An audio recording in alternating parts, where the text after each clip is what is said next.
Cinque Terre.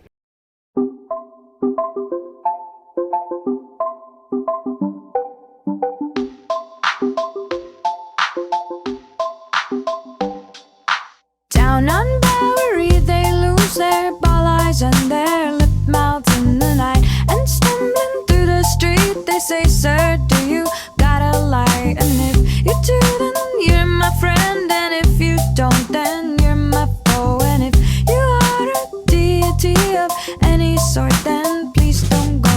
Ne me quitte pas mon cher, ne me quitte pas. Ne me quitte pas mon cher, ne me quitte pas. And down The Cinque Terre, meaning five lands, is a coastal area within Liguria, which is in the northwest part of Italy.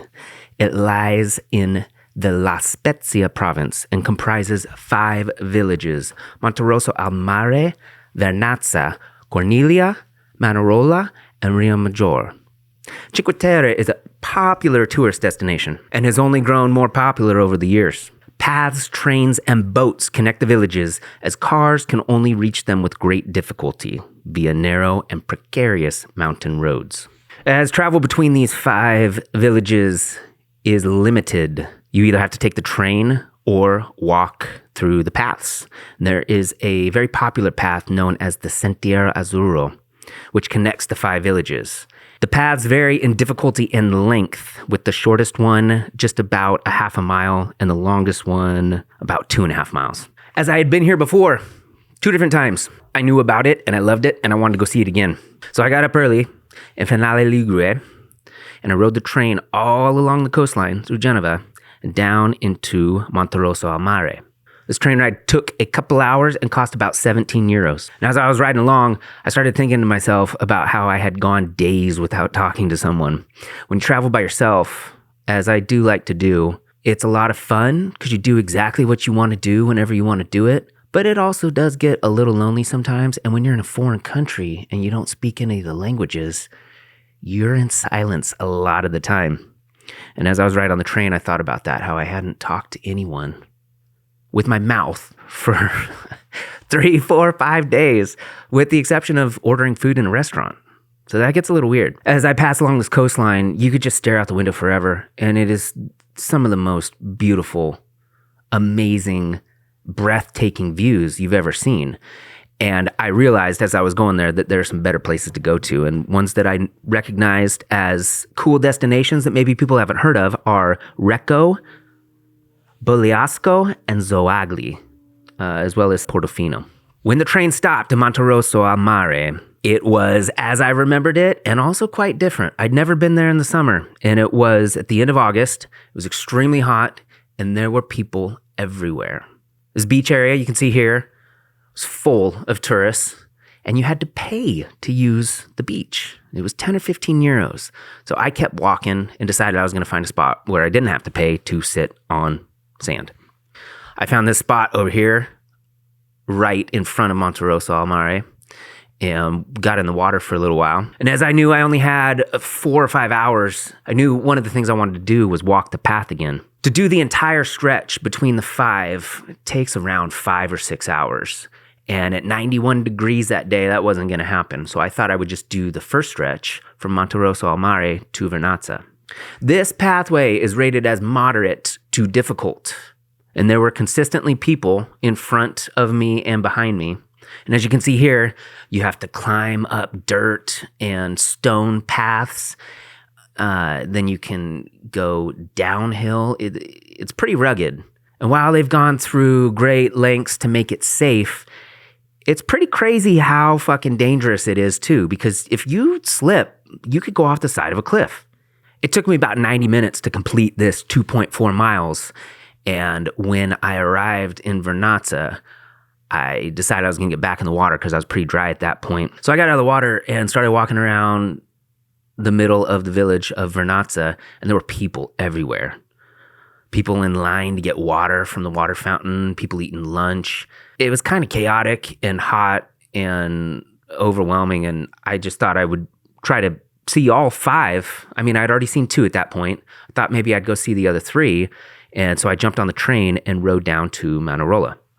All of these villages are Storybook. They are incredibly beautiful. They're built on the edge of a cliff. If you imagine living in one of these dwellings, it's magical.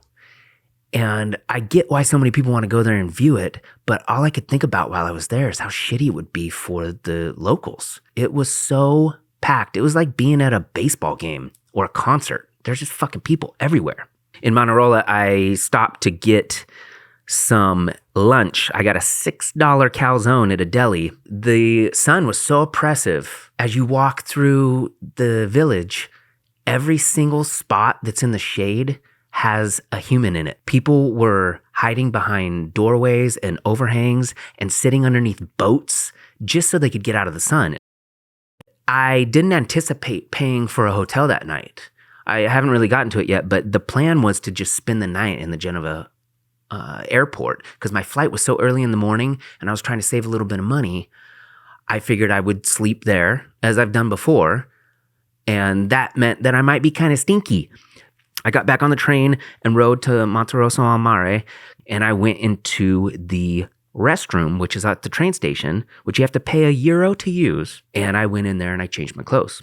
Then I rode the train back to Genova and went to the airport. And when I got to the airport, I realized that sleeping there might not be an option. I went inside, and it is the tiniest airport I've ever been to. I have been to a ridiculous amount of airports, and this one was miniature.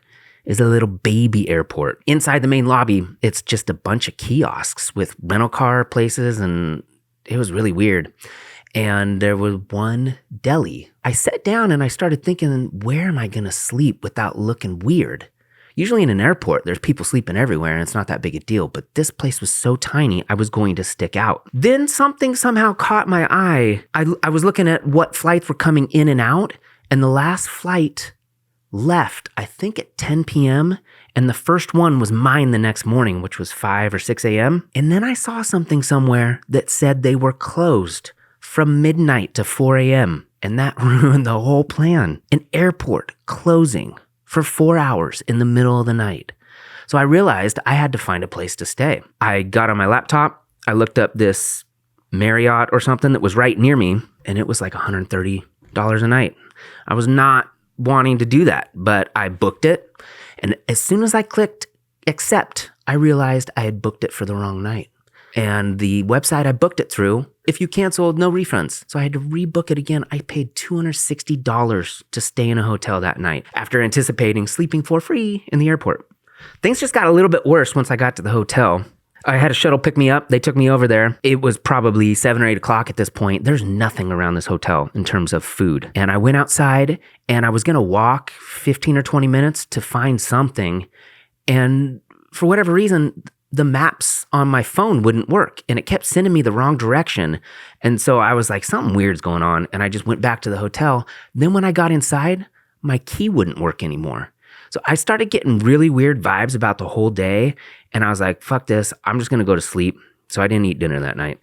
Additionally, the front desk told me that they did not have a shuttle at 4:40 in the morning when I needed to go back. So I got up and I walked at 5 o'clock in the morning back at little tiny baby Genova Airport. I took a flight for $62 to Rome. And from Rome, I flew for $25 to the next destination, which is the fascinating and incredibly beautiful Split, Croatia.